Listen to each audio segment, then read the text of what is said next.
અમદાવાદના હળદરમાં જે ઘટના બની સમગ્ર ગુજરાતે જોઈ, સાથે જ સરકારના પાયા પણ હચમચી ગયા હતા।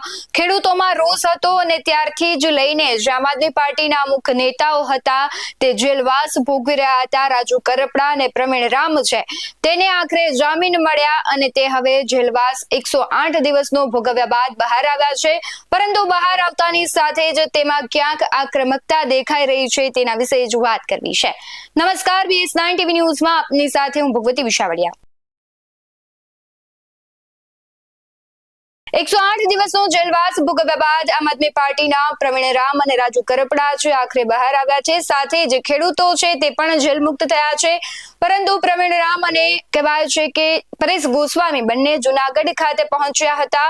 પ્રવીણ રામ જ્યારે પહોંચે છે ત્યારે ક્યાંક તેમનામાં જે કહેવાય છે કે એક અલગ જુનૂન દેખાવા માંડે છે, કારણ કે જે આખો કડદાકાંડ હતો તે મામલે જે ખેડૂત આગેવાનો છે તેમની ધરપકડ કરવામાં આવી હતી। ખેડૂત નેતા પ્રવીણ રામ, રાજુ કરપડા અને રમેશ મેર સહિતના જે અગ્રણીઓ છે તે આખરે જેલ મુક્ત થયા છે, પરંતુ પ્રવીણ રામ જેલ મુક્ત થયા બાદ જુનાગઢ પહોંચી મધુરમ ચોકડી સ્થિત દેવાયત બાપા બોદરની પ્રતિમાને તેમણે પુષ્પાંજલિ અર્પિત કરી હતી। ત્યારબાદ તે મઢડા ગયા હતા, સોનલમાના દર્શન કર્યા હતા અને ત્યારબાદ પોતાના નિવાસ સ્થાને પહોંચવાના હતા। ખેડૂતોના હક માટે જેલમાં ગયા હોવાની તેમણે વાત કરી હતી અને તેમણે કહ્યું છે કે આગામી સમયમાં પણ ખેડૂતોના ન્યાય માટેની લડત છે ચાલુ રહેશે।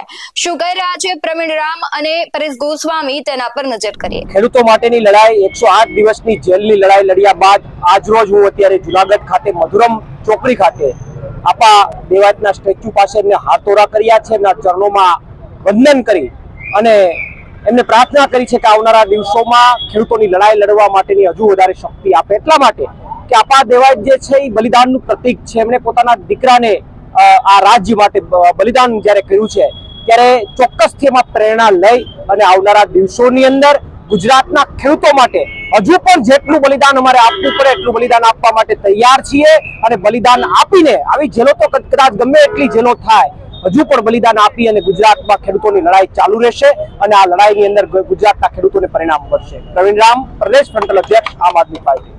બોટાદની અંદર જે કડદાકાંડ થયો હતો અને એ કડદા કેસની અંદર અનેક ખેડૂતો અને ખેડૂત આગેવાનો છે એ લડત લડ્યા હતા। આ લડતની અંદર લગભગ 85 જેટલા ખેડૂતો અને ખેડૂત આગેવાનોને ઉપર ખોટા કેસ કરીને જેલમાં પૂરવામાં આવ્યા હતા। એમાં ધીમે ધીમે અલગ અલગ જે ખેડૂતો છૂટ્યા, પણ જે આગેવાનો હતા જેમાં ખાસ કરીને રમેશભાઈ મેર હોય, પ્રવીણભાઈ રામ હોય, રાજુભાઈ કરપડા હોય વગેરે આગેવાનો હતા, અને આજે 108 દિવસ પછી જેલ મુક્તિ થઈ છે। એટલે જેલ મુક્ત થયા પછી સીધા જ અહીંયા જુનાગઢ પધાર્યા છે।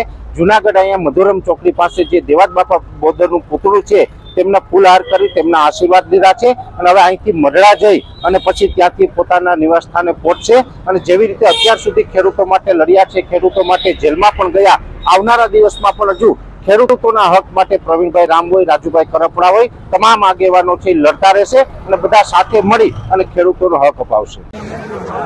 ગુજરાતમાં ખેડૂતોની દરેક લડાઈનો અંત મઢડા થાય છે, કારણ કે મારી ખેડની 14 દિવસની પદયાત્રા છે, પદયાત્રા પણ અહીંયા જ પૂર્ણ થઈ હતી અને ગુજરાતના ખેડૂતો મુદ્દે કડદા મુદ્દે જ્યારે એક બોટાદથી લડાઈ શરૂઆત થઈ અને એમાં 108 દિવસની જેલ ભોગવીને અમે આવ્યા છે, ત્યારે આજે 108 દિવસ બાદ 109મા દિવસે આજે આ યાત્રા, જેલની યાત્રા મારી પૂર્ણ થઈ છે અને એની પૂર્ણાહુતિ પણ અત્યારે મઢડા આ સોનલમાના પટાંગણમાં પૂરી કરી છે।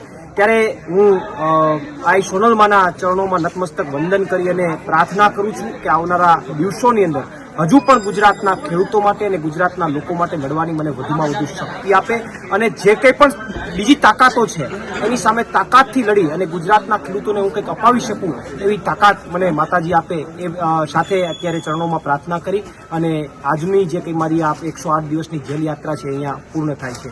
પ્રવીણ રામ, પ્રદેશ ફ્રન્ટલ અધ્યક્ષ, આમ આદમી પાર્ટી। જે પ્રમાણે પ્રવીણ રામ અને રાજુ કરપડા છે જેલમાંથી આવ્યા બાદ તેમનામાં એક અલગ પ્રકારનું જુનૂન દેખાઈ રહ્યું છે ખેડૂતો મુદ્દે, હવે તેઓ લડી લેવાના મૂડમાં દેખાઈ રહ્યા છે, ત્યારે હવે બંને છે તે શું નવા જૂની કરશે તેના પર સૌની નજર રહેશે।